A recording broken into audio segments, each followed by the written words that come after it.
Buenas noches, buenos días. Con ustedes Metrópolis. Si fuera por mí, yo combinara a José Ernesto Oviedo Landestoy a venir por lo menos una vez al mes. José Ernesto maneja temas internacionales de una manera exquisita, además con la lucidez que da la práctica política de muchos años, Luis González. La experiencia vivida.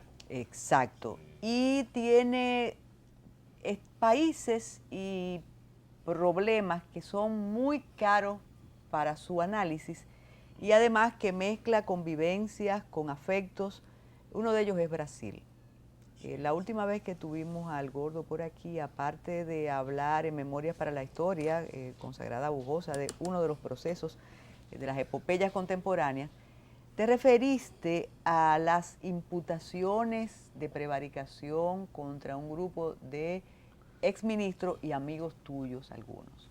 Pero ahora nos toca hablar de algo que para algunos ha sido sorpresa.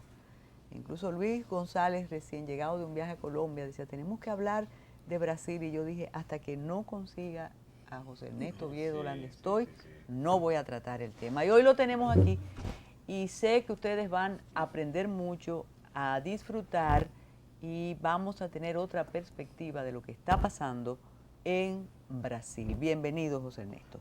Gracias. ¿Qué pasa en Brasil? Gracias, Carmen.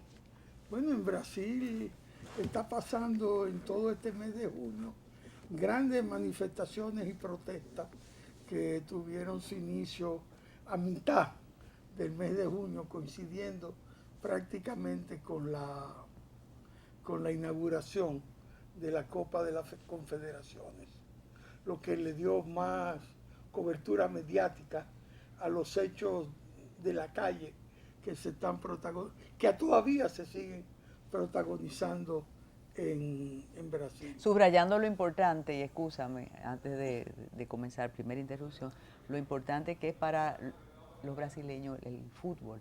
Claro, eso es una marca país. Pero eso esto te dice hasta dónde la conciencia ciudadana de ese inmenso país sudamericano y de su población más joven y de su población de clase media en sus diferentes extractos, tanto la vieja clase media creado en el periodo de los llamados años de chumbo o años del plomo de la dictadura militar, a la sombra del llamado milagro brasileño, como la creada en los subsiguientes periodos de los gobiernos de la democracia brasileña, inaugurado con la Constitución del 89, te dice cómo ese país del fútbol y de la samba, que era su marca de identidad prácticamente única y exclusiva, carnaval, samba, fútbol, esa es la marca de identidad. Hoy tiene otras marcas de identidad más importantes.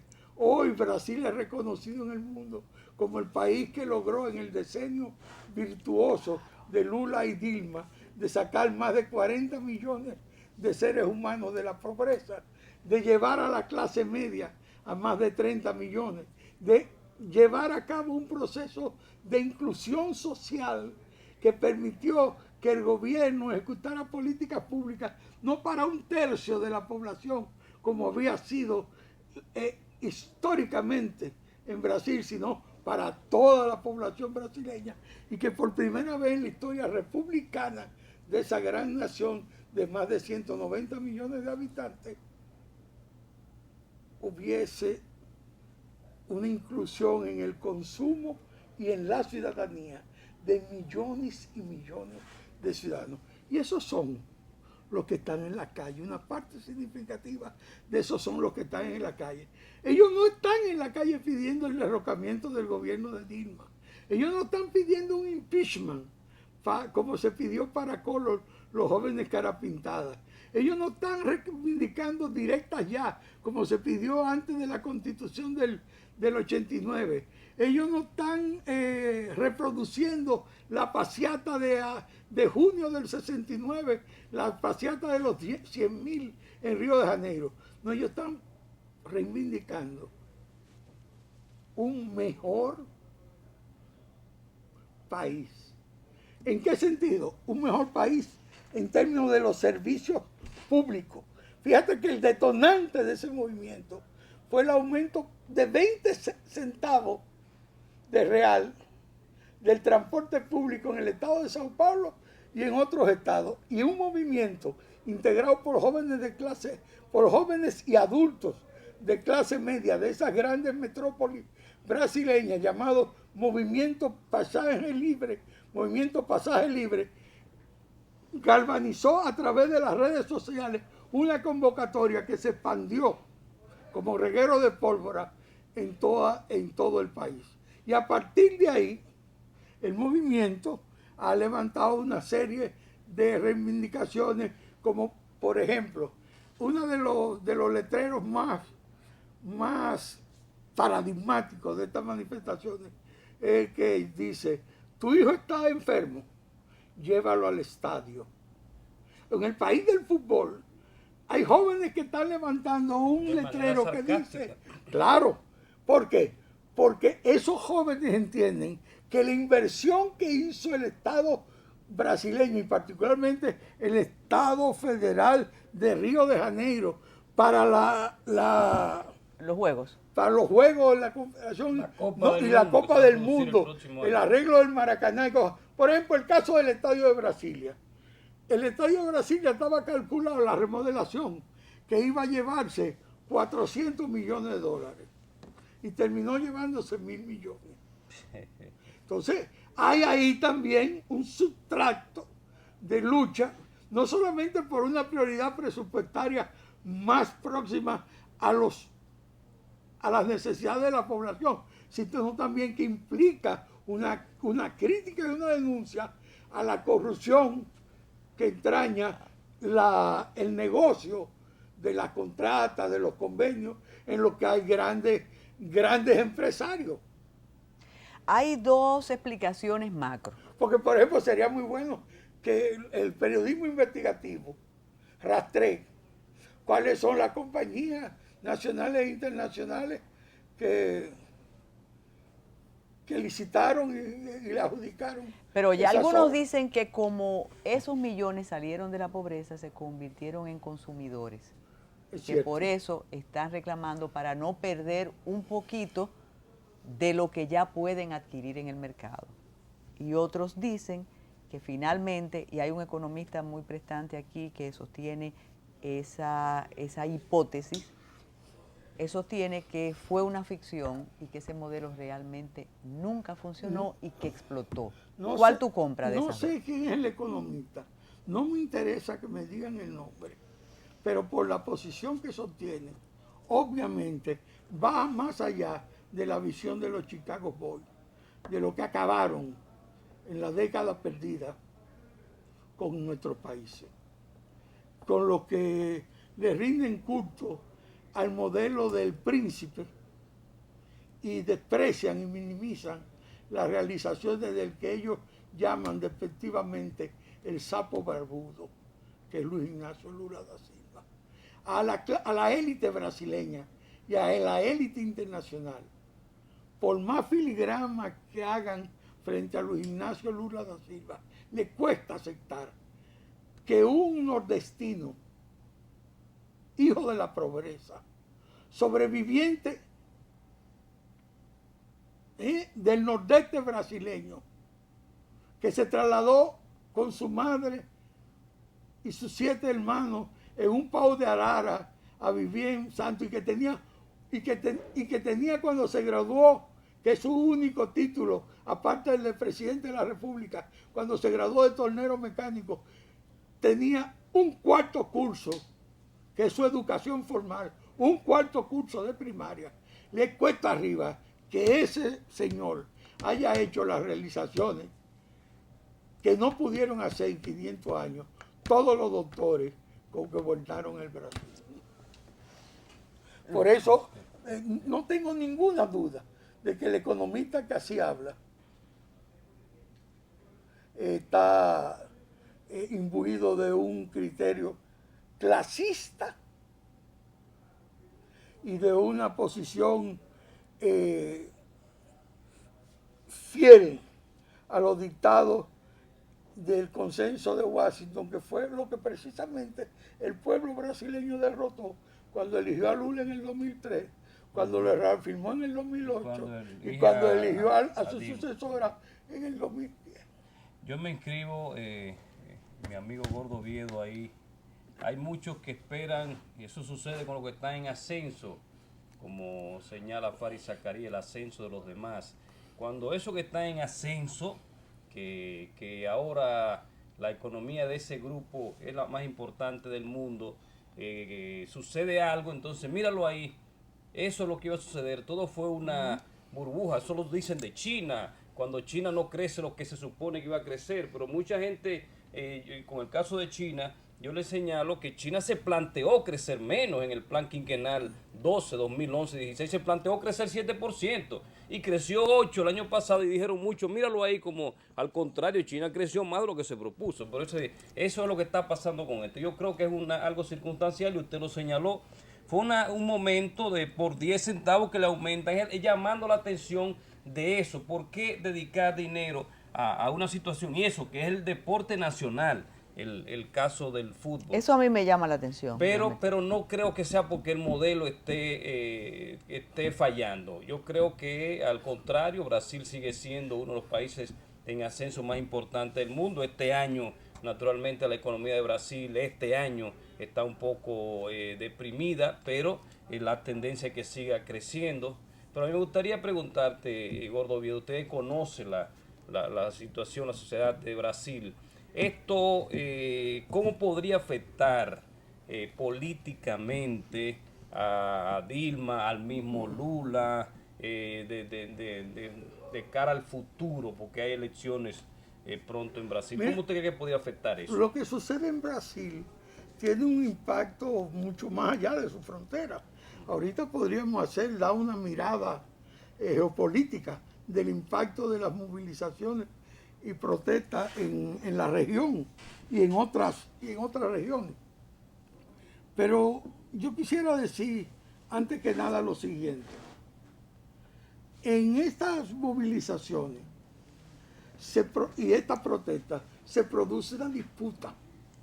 Se está verificando una disputa que está en la calle, está en el Parlamento, está en el gobierno, está en los diferentes sitios de trabajo, sea empresas, centros de educación, entre los propulsores de dos modelos. El modelo anterior de privatización, fracasado, de participación fracasado en el ALCA, como dicen los brasileños, de arrocho salarial y monetario, etcétera, etcétera. Y el modelo que algunos llaman nacional desarrollista o de democrático popular, implementado primero por Lula y continuado por Dilma. Gracias. Que esos dos modelos están en disputa.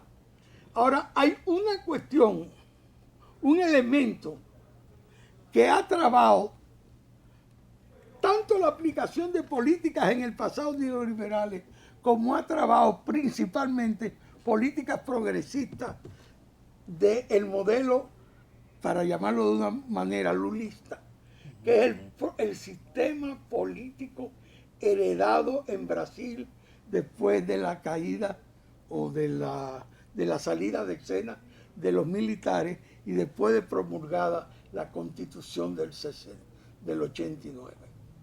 O sea, en Brasil hoy hay un sistema político democrático lleno de imperfecciones, de debilidades y hasta de perversidades, que ha sido incluso el obstáculo principal para que en 10 años de gobierno la coalición que lideré el PT y que encabeza Lula y Dilma pudiera haber acometido en la agenda política nacional y a través del Congreso una reforma política. ¿Pero por qué reaccionar ahora? No, ahora porque Dilma y Lula también han planteado aprovechar la fuerza y la energía renovada de las calles, que no apunta contra ellos, sino por precisamente, aparte de las reivindicaciones por mejores condiciones de vida, hay una denuncia y un repudio a esas partes maleadas del sistema democrático. La presidenta, que reconoció la legitimidad de las movilizaciones en vez de criminalizarlas, como ha sido la tradición de la mayoría de los gobiernos democráticos en América Latina. Remember 1982 aquí, o acuérdate de Fujimori, o acuérdate de lo que sucedió después de la tercera ola de democratización con una serie de gobiernos elegidos incluso y que se sometieron a esos dictados. Entonces, en este momento, la presidenta, a nombre del gobierno, en una sesión con los ministros, los gobernadores y los alcaldes, ha planteado precisamente eso, que se someta al debate de la ciudadanía la procedencia de un plebiscito para una constituyente con una cuestión, con un punto, la reforma política. En uno de los letreros, de las pancartas que nos mostraban ahí, dice reforma electoral. Tú vas a explicar también eso, pero todavía está pendiente la respuesta a Luis y yo insisto, ¿por qué ahora? Regresamos de inmediato a análisis de la situación brasileña.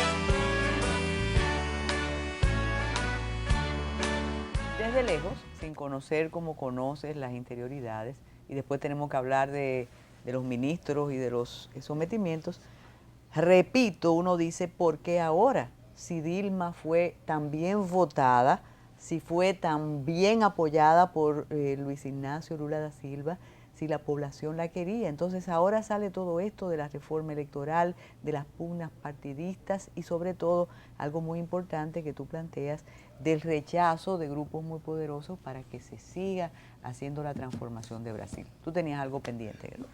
No es ahora que sale.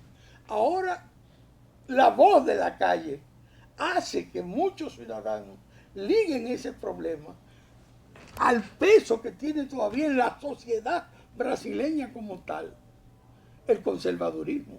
A pesar de que en 3 periodos concretos el progresismo se ha impuesto electoralmente. Pero eso no quiere decir que sea hegemónico. Como diría mi amigo de la oligarquía alternativa de la terrena y el granciano Pedro Catrén, que sea hegemónico el pensamiento progresista en la sociedad entera. Ha conquistado parcelas importantes, pero todavía hay una disputa.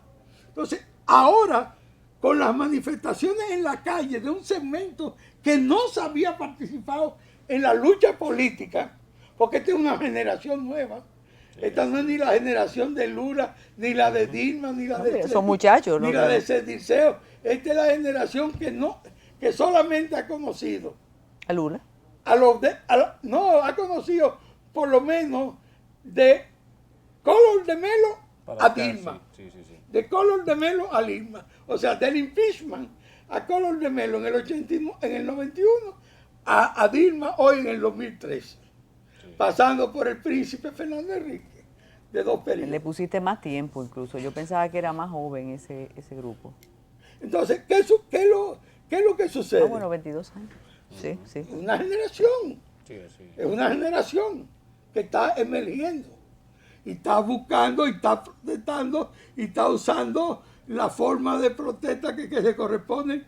Fíjate que hay aunque hay mucha diferencia con otras protestas en otros sitios, hay muchas similitudes en la forma de expresar. ¿Por dónde comenzaron? Tú que conoces ese gigante que es Brasil. ¿Fue en Río? ¿Fue en Sao Paulo? En Sao Paulo. En Sao Paulo. Pero ¿Tiene un significado que sea ahí? Sí, el sitio de mayor concentración poblacional en Brasil. Es el estado, la capital política e industrial del Brasil, porque Brasil es la capital administrativa.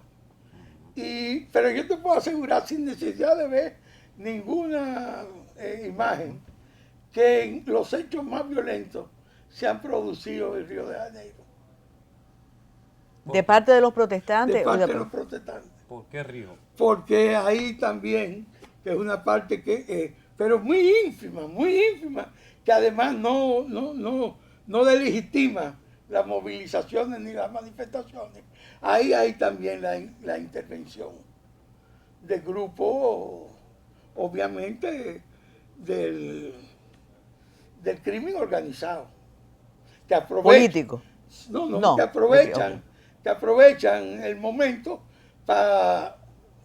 ¿Por qué? Porque la política de limpieza en la favela aplicada por el gobierno de Lula ha dado muchos resultados. Eso es importante. Entonces también, pero eso es un fenómeno insignificante, la participación de esos grupos con relación a la importancia y la participación masiva de cientos y cientos de jóvenes.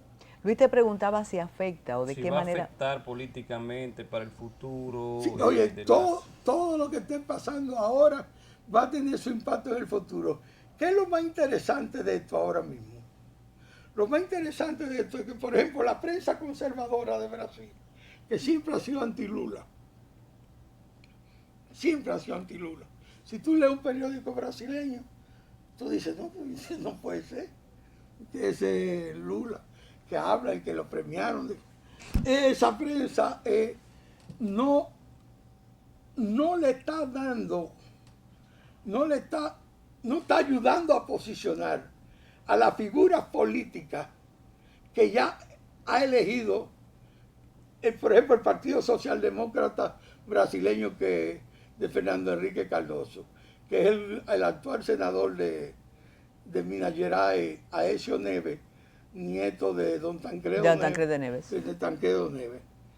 Ese joven político que Fernando Henrique adelantó su tirada a la campaña electoral,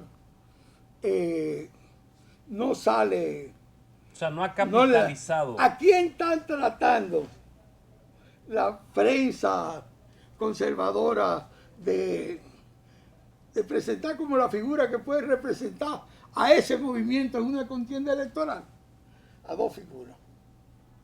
Joaquín Barbosa, el juez negro, que tuvo su momento de gloria televisivo durante el juicio del llamado Mensalón y que sigue siendo presidente o una figura importante en el Supremo Tribunal Federal. Y paradójicamente, o no paradójicamente, se implica a Marina Silva, una ex senadora del PT, fundadora del PT, articuladora junto con Chico Méndez del Movimiento de Defensa del Amazonas, que fue renunciante del PT en el periodo que Lula seleccionó a Dilma, que obtuvo en esa ocasión 20 millones de votos, planteada por el Partido Verde, que ya no existe, o se incidió entre tendencias, y que ella ha creado un nuevo partido que se llama Red de Sustentabilidad. Ella es evangélica, está en contra del aborto, está en contra sus relaciones personales con el presidente Lula. Ella lo restableció cuando él estuvo enfermo. José Pero Ernesto, a ella le están preparando un escenario. Pero las denuncias de corrupción encuestas tienen algo que ver con esto, lo que pasó recién salido del poder Lula da Silva. No, la denuncia de corrupción no. Y los sometimientos, los procesos. La corrupción no. La corrupción como un mal presente en la vida política brasileña genera una parte de la protesta. Y es una de las reivindicaciones. ¿Y a qué es lo que se refieren los manifestantes cuando hablan de la corrupción? No es al Mensalón, porque el Mensalón fue una telenovela montada para debilitar y desgastar al PT y sacarle de la ¿Qué será tu explicación y sacarle en ese de momento? la primera línea a un grupo de dirigentes que sí incurrieron en algo penalmente punible, que es lo que se conoce en Brasil como caja 2. O sea, yo no lo estoy descargando de ¿Qué culpa. es eso? Caja 2 Caja es el uso de dos contabilidades Ajá. en materia electoral. Ah, Pero ellos no transfirieron fondos del Estado brasileño a los fondos de su partido, que por lo que lo han condenado. ok. Ahí es que está la diferencia. Porque aquí yo vi los otros días un señor que escribe en el Hoy hablando del mensalón dominicano. Yo no sé de dónde él saca información, porque verían en la página web te dan muchas oportunidades de tú poder contraponer una opinión con otra. Lo que los brasileños protestan con la corrupción es lo siguiente, que va más allá, es que, oye, en Brasil ha habido casos, como por ejemplo,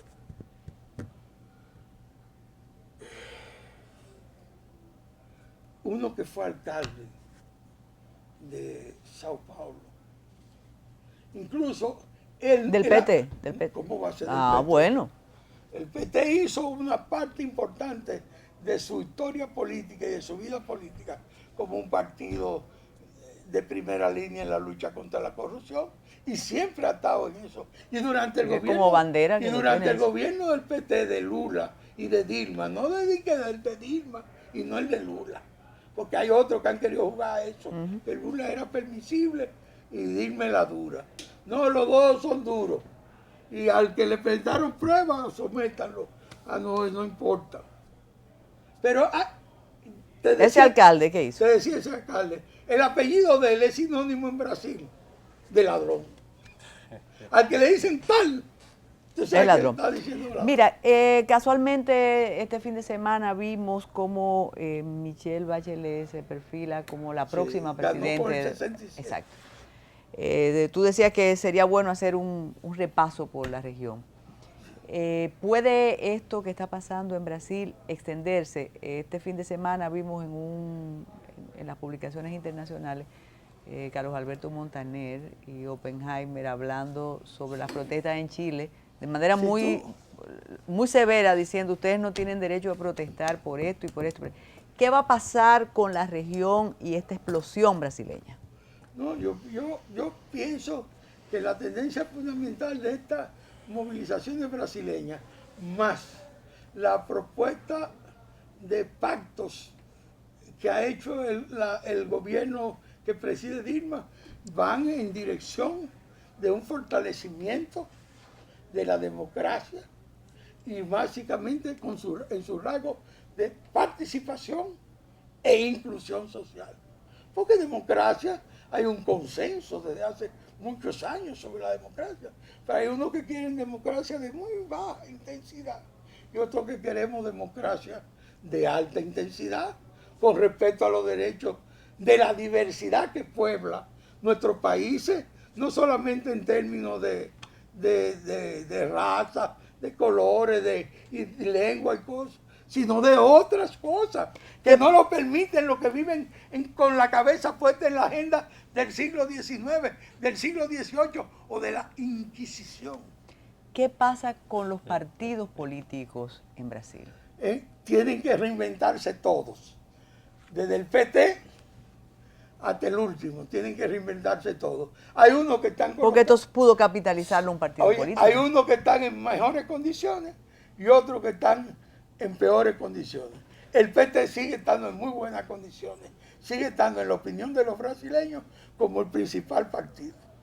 Pero es el principal partido lo que es la opinión de un 30% de la población brasileña. Los otros están por debajo de ese 30%, en un país de la dimensión de Brasil. Ahora el PT viene discutiendo ese tema y eso ya es una ventaja estratégica desde hace mucho tiempo. Pero podríamos inferir de lo expuesto por ti que esto se va a solucionar y que Dilma tiene el control de la situación. Dilma Rousseff, presidenta de... Es como dice el compañero presidente Lula. No hay problema sin solución. Y los que están en la calle y los que están en el gobierno coinciden en que el Brasil como sexta economía del mundo, como una de las potencias emergentes principales en el planeta Tierra hoy, tienen que ponerse de acuerdo para avanzar con mayor profundidad y a mayor velocidad. De eso es que se trata.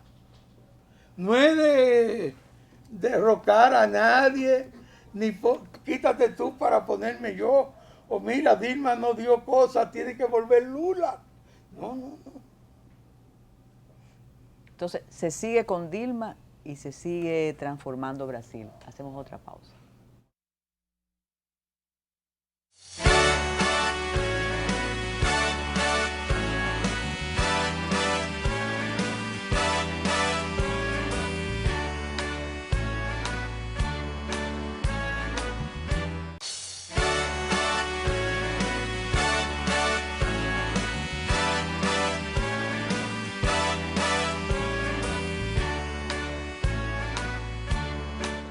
Mira, es que a veces Una azul, ¿verdad? ya estamos otra vez. Unión de Naciones Sudamericanas. Sí. ¿Tú sabes cómo dice la página web de uno de esos grupos?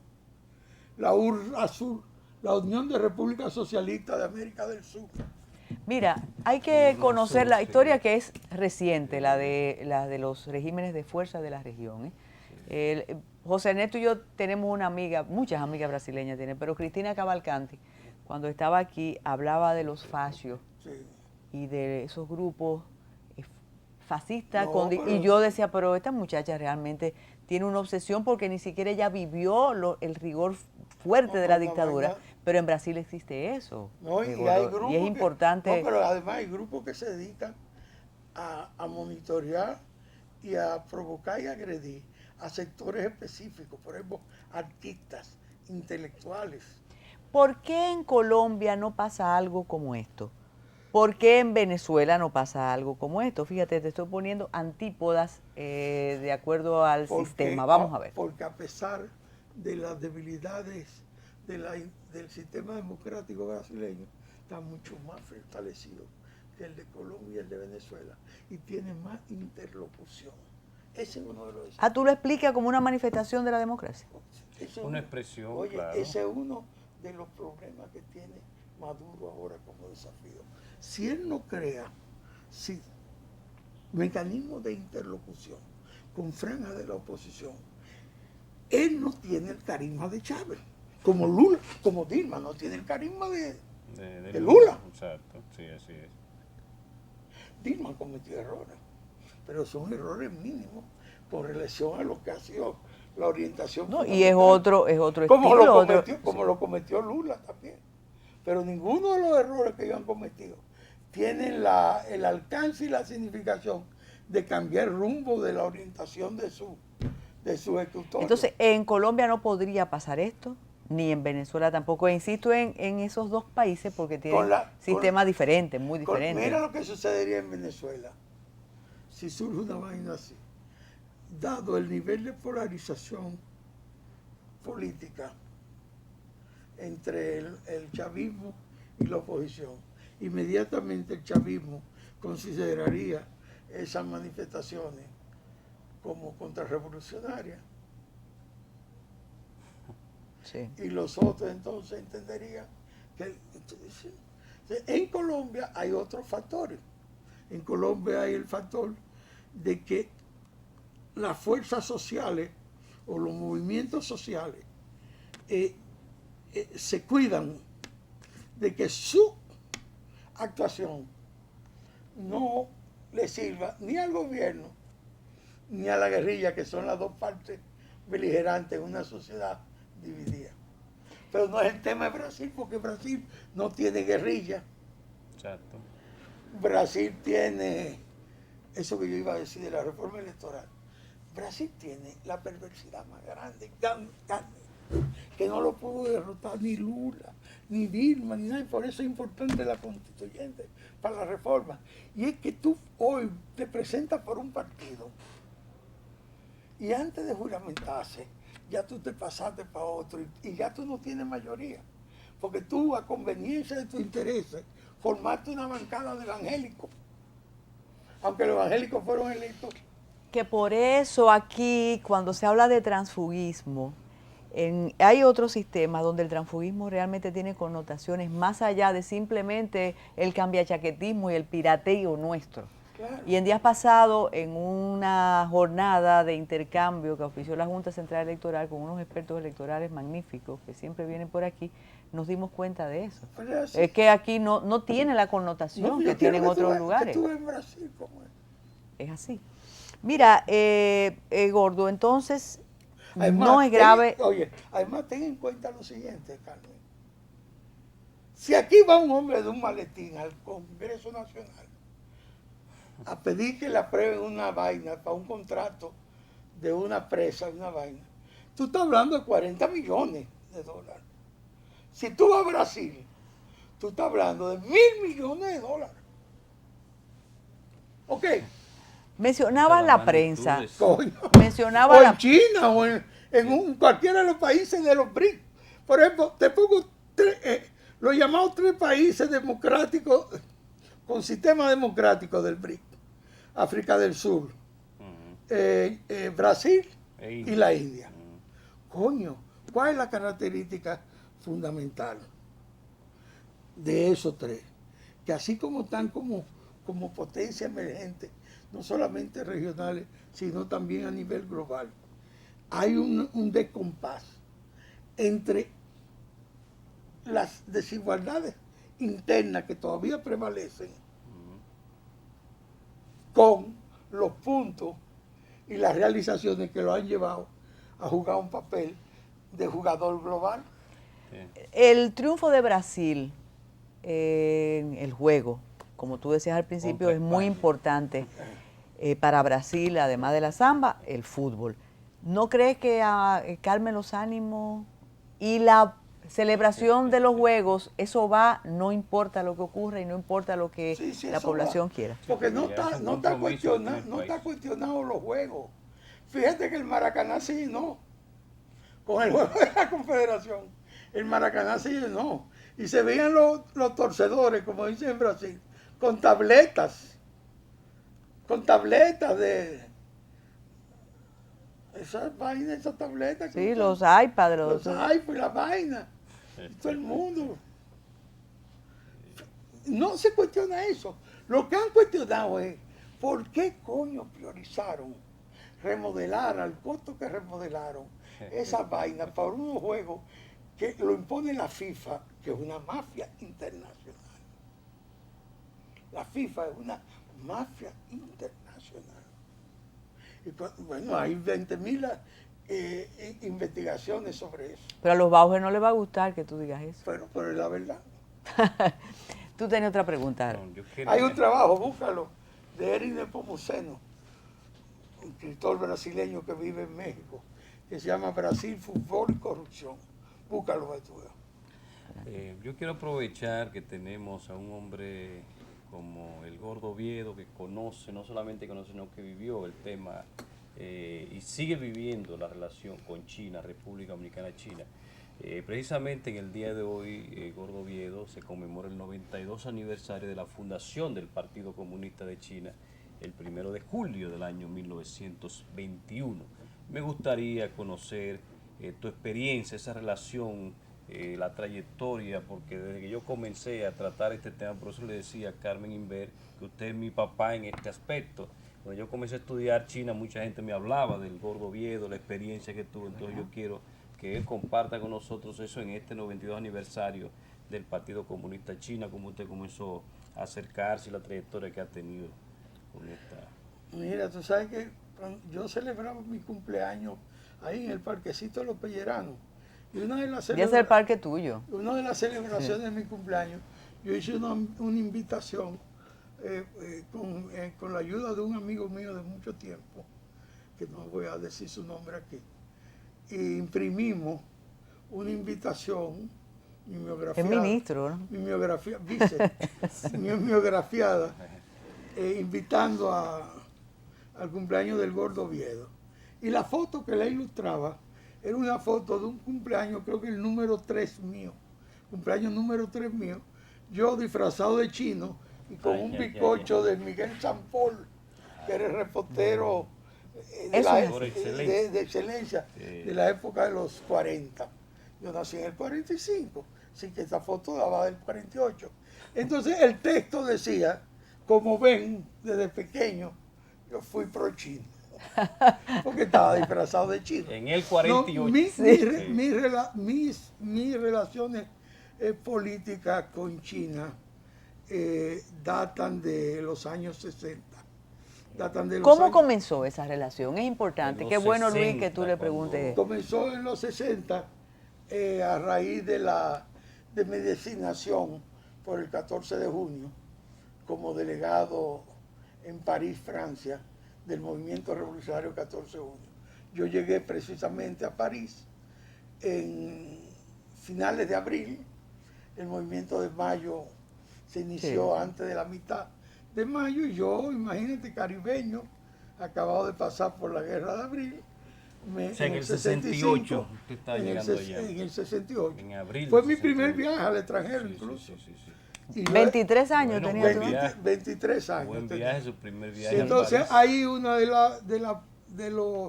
las embajadas que yo más tenía que visitar era la embajada de la República Popular China.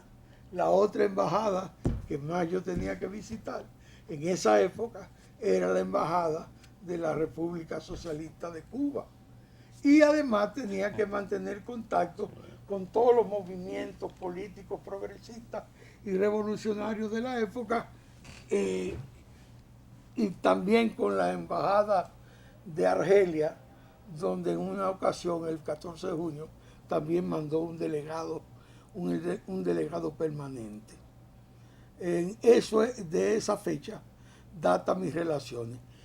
Después, cuando yo regresé al país, por mis discusiones en la universidad, tú sabes que hay, según En los 70, diríamos. en los 70, sí. Cuando yo regresé al país, y yo entonces me incorporo a la línea roja del 14 de junio, que había surgido en rebelión contra los viejos dirigentes del Comité Central del 14 de junio, a un grado tal que no permitía que en sus filas participara ninguno de los que había sido miembros del Comité Central. Ahí viene la historia de la fragmentación de la izquierda y sempiterna. Entonces, en ese grupo, yo me solidaricé desde el extranjero y pedí entonces que ordenaran mi retorno aquí para participar desde aquí en los trabajos de desarrollo del grupo.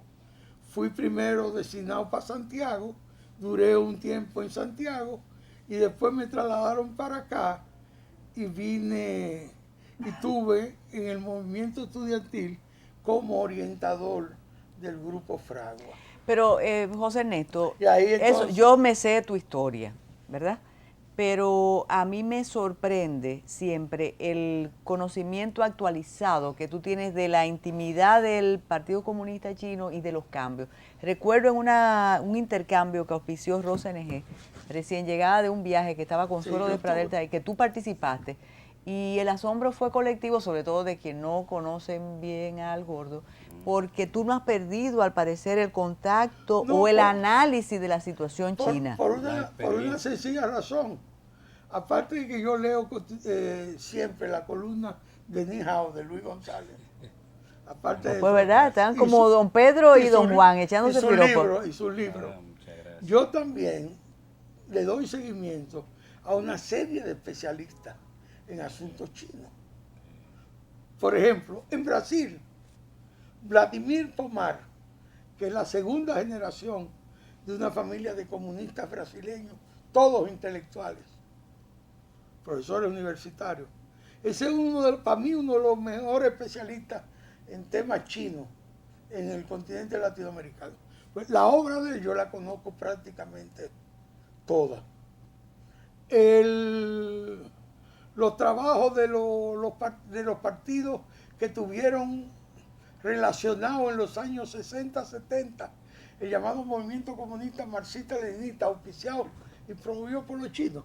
Yo mantengo incluso relaciones de intercambio y amistad con muchos de ellos, aunque nos hemos distanciado política e ideológicamente en el tiempo, pero mantenemos una relación de amistad y de respeto recíproco que nos permite ese intercambio. Y con los chinos, con los chinos yo tengo una excelente relación ¿Qué actividad? personal. ¿Qué actividad de Gordoviedo se puede mencionar? Qué sé yo. Alguien me dijo que usted fue de los primeros que trajo el libro Rojo de Mao, que lo Eso tenía dice, en sus manos. eso O sea, dice, ¿qué eso- actividad usted puede hay- mencionar hay- en promoción hay dos en pers- esa época difícil? No, hay dos personas que tratan de identificarme como el promotor del libro rojo. Una es mi amigo, el hijo de la de emperatriz, Aristófanes Urbáez, y el otro es el poeta Alexis Gómez, que en mi epitafio habla de que una cita del libro de rojo del presidente Mao. Y yo no fui que lo traje. Yo sí me considero uno de sus difusores principales en una de las Pero lo pirateaste, lo sí, pirateaste. en una de las tantas versiones que hizo la línea roja durante su proceso de surgimiento, desarrollo Y era de hasta- manera clandestina para que usted le diga a los jóvenes que pa lo e- están pa viendo. esa Mira, yo no época- podía andar con ese libro. No, para esa época sí. El único libro que yo encuentro que la policía... Parecía Camino, uno que lo la habría sido. El único libro que yo entiendo o que recuerde que la policía no le prestaba mucha atención y no se lo llevaba a los sitios que allanaba era el de Engel de la Sagrada Familia. Porque sea Sagrada entendían- Familia, sí. Entendían que era un Era libro la Biblia. religioso. Sí, un catecismo. Eso es así. Todavía la educación sexual no estaba, pero era un catecismo. Mira, Gordo, ¿cómo tú explicas esa transformación en China? Y si es tan bonito como lo pinta Luis González, porque aquí hubo una discusión histórica con César Pérez, pero tú lo vas a decir cuando regresemos.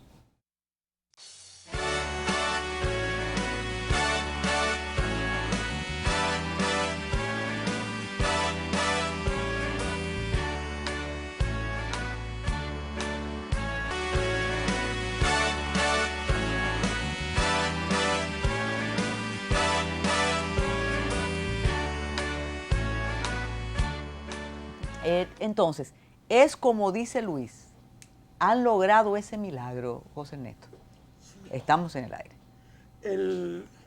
Se le atribuye a Deng Xiaoping y a su famosa frase de que no importa de qué color sea el gato, lo importante es que case el ratón. Todo lo que ha sucedido en China en sentido positivo para el bienestar de su pueblo, el orgullo de su nación y sus relaciones en el mundo. Yo pienso que mucho más que ese aforismo del compañero Deng. Podemos aprender algo de que ellos. demostró una genialidad terrible y además una persistencia porque fue posiblemente el único dirigente histórico del Partido Comunista y de sus fundadores que fue defenestrado en 3 ocasiones y sobrevivió gracias a la consideración del presidente Mao, que en ese periodo de la gran revolución cultural china era como un dios, y a la protección de uno de los hombres más sabios que parió la humanidad, el primer ministro Zhou Enlai.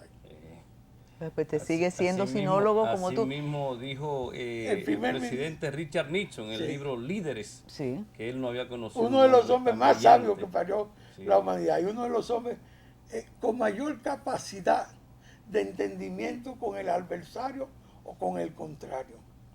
Pero que y de seducción para su gente. Es muy fácil decir, por ejemplo, bueno, que las libertades y demás, pero yo me conformo con decir la capacidad para alimentar tantos millones de personas. Ya con eso tú no tienes...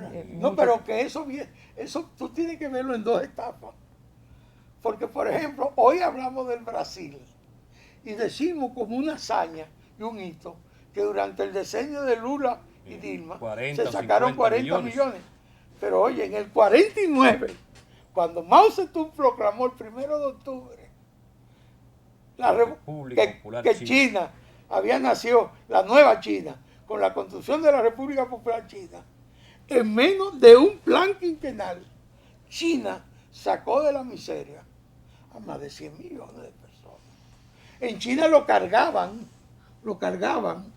en camiones que amanecían muertos todas las noches, toda la madrugada amanecían muertos en la calle de Shanghái de Pekín. Y hoy estamos hablando de la segunda potencia económica mundial, con una perspectiva de ser la primera en el 2015-2020. Y que no hay un Y con la locura de Shanghái, del consumo. 1.351 millones que muera de inanición. En China Exacto. no se muere nadie de hambre hoy. O sea, todos comen en China. Y Todos como tú están- dices, el solo hecho de Ya darle con de eso. comer a la cantidad de gente que pueblan ese continente Sí. es una hazaña. Definitivamente. Mira, y hay un 1 de julio de 1966, fue el famoso discurso de toma de posesión de Balaguer después de la revolución. Exactamente. Tenemos una segunda La Cuarta parte de eso. República comenzó ese 1 de julio del Exactamente. 66. Ustedes, buenas noches, buenos días. A José Ernesto, mil gracias.